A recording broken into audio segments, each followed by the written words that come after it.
My mother, she was a baker. People always tell me like if she gave me like a black book with the recipes, but it was not like that. She taught me the passion to be a baker.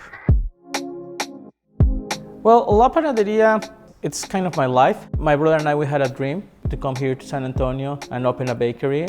We started the farmers market in 2014.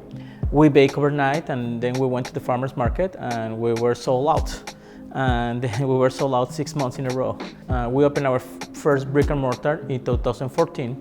Our most popular product is the tequila almond croissant. That one was an accident. I was checking my notes and I saw that the recipe that I had comes with rum, the beverage rum. But at 2 a.m. in the morning, it's hard to get rum and I didn't have anything. But I looked around the kitchen and I had a bottle of tequila. I remember a German teacher who told me never be shy with alcohol.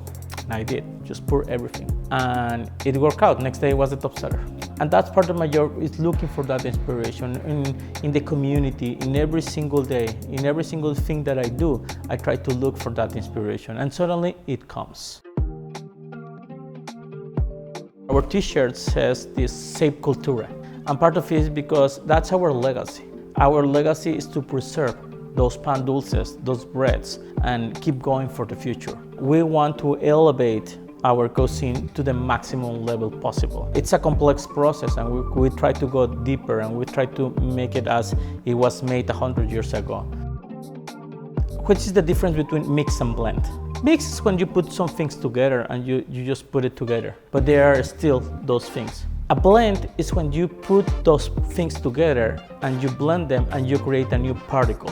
That's exactly what it is San Antonio. It's a blend of cultures that are coming from different parts and now it's a unique entity. That's what I'm very happy to be part of this community and why I'm very happy to be here in San Antonio because it's something unique. It's something different from everybody else.